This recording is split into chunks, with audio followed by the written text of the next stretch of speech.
আসসালামু আলাইকুম। আপনাদের সকলকে আমি মোহাম্মদ আলতাফ হোসেন পাঠ্যক্রম 7-এ মুসলিম উত্তরাধিকার আইনের পাঠ্যক্রম 7 বা লেসন 7-এ আপনাদের সকলকে স্বাগত জানাচ্ছি। আজকে আমরা 3টি প্রবলেম দেখব।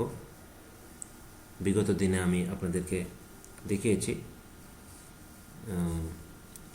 14 পর্যন্ত প্রবলেম দেখিয়েছি। এবারে প্রবলেম নাম্বার 15 দেখি।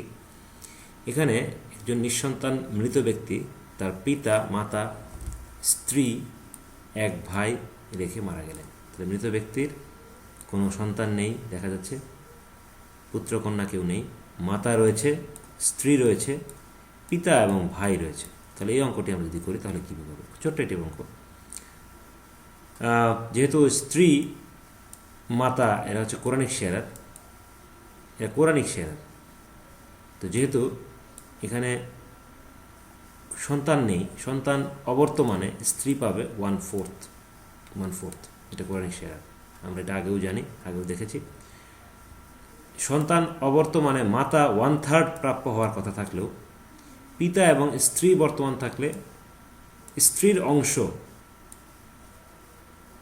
বাদে যা অবশিষ্ট থাকবে মাতা তার 1/3 পাবে। তাহলে স্ত্রীর অংশ বাদ দিলে, স্ত্রীর অংশ হচ্ছে 1/4, এটাকে যদি বাদ দিয়ে দিই 1 থেকে, অবশিষ্ট থাকে 4/3। এই 4/3-এর 3/1 অংশ মাতা পাবে, তাহলে 4/1। তাহলে এই অংশটাই এখানে চলে গেল, মাতা 4/1।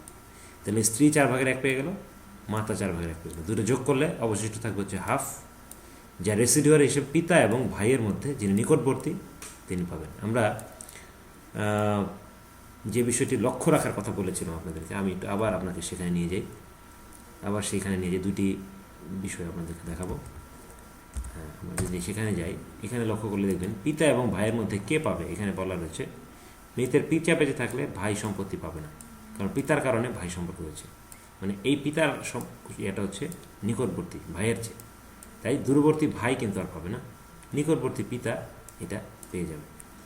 আমরা একটু আগে যে প্রবলেমটি বললাম, আপনাদেরকে বলেছিলাম এর আগে যে এখানে একটা ব্যতিক্রম রয়েছে, এই ব্যতিক্রমটুকু লক্ষ্য করতে হবে। আমরা দেখেছি যে পিতা এবং স্বামী বা স্ত্রী থাকলে মায়ের অংশ নর্মালি কি হয়? সন্তান অবর্তমানে মায়ের অংশ 1/3 হয়। যদি সন্তান বর্তমান থাকতো তাহলে 6/1 হতো। দেখা গেছে মাতার অংশ 1/6 থেকে বৃদ্ধি পেয়ে 1/3 হয় সাধারণত, কিন্তু এই ক্ষেত্রে এই জায়গায় একটা ব্যতিক্রম আছে। পিতা এবং স্বামী স্ত্রী বর্তমান থাকলে স্বামী বা স্ত্রীর অংশ বাদে যা অবশিষ্ট হবে তার 1/3 অংশ পাবেন হচ্ছে এই মাতা তার 1/3। আমরা একটু আগে দেখালাম আপনাদেরকে। আমরা যদি যাই আবার সেখানে, এখানে বলা রয়েছে এখানে, তাহলে এই যে এই বিষয়টি এখানে তখন দেখালাম। আর পিতা এবং ভাইয়ের মধ্যে নিকটবর্তী পিতা, তাই দূরবর্তী ভাই বঞ্চিত হবে। তাহলে বাকি অংশটুকু, যে 1/2 অংশটুকু পিতা পেয়ে যাবে। তাহলে এই আমাদের কোটি। আমরা 16 নম্বর কোটি একটু করবো। 17 নম্বর অনুযায়ী একজন মৃত ব্যক্তি তার মাতা, স্বামী, এক ভাই, এক ভাগো, এক বোনপো, ভাগিনা রেখে মারা গেলেন। তার নেই অন্য কোনো ফারেস্টে তৈরি করতে হবে। মাতা, স্বামী, ভাই, ভাতিজা, ভাগিনা, দ্যাট মিনস মহিলা মারা গিয়ে তার স্বামী রয়েছে, মাতা রয়েছে, ভাই রয়েছে, ভাতিজা, ভাগিনা রয়েছে।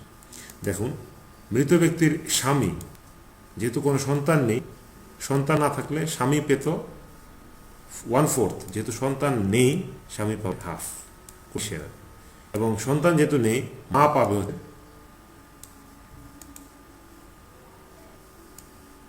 1/6, যেহেতু এখানে ভাই ভাতিজা, ভাই বোনের কথা বলা নেই, পিতার কথা বলা নেই, কিন্তু মাতার অংশটা পাবে না আগের কোটির মতো। যে অংশটুকু বাকি থাকলো অংশটুকু রেসিডুয়ারি হিসেবে ভাই পাবে, ভাতিজা পাবে না ভাগিনা পাবে, এটা হচ্ছে প্রশ্ন। ভাগিনা তো কখনোই পাবে না, ভাবিনা, যেহেতু ভাই এবং ভাতিজার মধ্যে নিকটবর্তী হচ্ছে ভাই, ভাই পেয়ে যাবে। ভাতিজা, বোনপো বা ভাগিনা দূরবর্তী হওয়ায় তারা বঞ্চিত হয়ে যাবে। তাহলে আমাদের দুটি হলো 1/6, 1/2, ভাতিজা, ভাগিনা কোনো সম্পত্তি পাবে না। সর্বশেষ যে অঙ্কটি আজকে দেখে শেষ করবো আজকের ক্লাসটি, একজন মৃত ব্যক্তি মাতা, স্ত্রী এবং তার দূরবর্তী জ্ঞাতি গোষ্ঠী রেখে মারা যান। দূরবর্তী স্ত্রী, মাতা, যেহেতু সন্তান নেই স্ত্রী, যেহেতু সন্তান নেই সেহেতু স্ত্রী পাবে 1/4, মানে 1/8 হচ্ছে সন্তান থাকলে, না থাকলে 1/4, 4/1 মাতা কিন্তু 1 পাওয়ার কথা ছিল, যেহেতু সন্তান নেই, আবার অন্য অন্য অন্য ব্যতিক্রমগুলোও নেই, এখানে নেই, সেহেতু 1/3 সে পেয়ে যাবে, 1/6 বেড়ে 1/3 হয়ে যাবে। এই বাকি যে অংশটুকু আর কোনো ওয়ারিশ যেহেতু নাই, এই বিষয়টি জ্ঞাতি গোষ্ঠী, বাকি বাকি অংশগুলো তার জ্ঞাতি গোষ্ঠী পেয়ে যাবে। এখানে যেহেতু মৃত ব্যক্তির পুত্র কন্যা ভাই বোন জাতীয় আর কোনো ওয়ারিশ নেই, কাজেই 8 নং সূত্র দূরবর্তী জ্ঞাতিগণ বাকি অংশে প্রাপক হবেন। জ্ঞাতি পাবেন হচ্ছে বাকি অংশ হচ্ছে 5/12। তো এই আমাদের আজকের লেসন 7। আপনাদের সঙ্গে আবারও অনেক অনেক শুভেচ্ছা জানিয়ে লেসন 7 এখানেই সমাপ্তি করছি। ধন্যবাদ।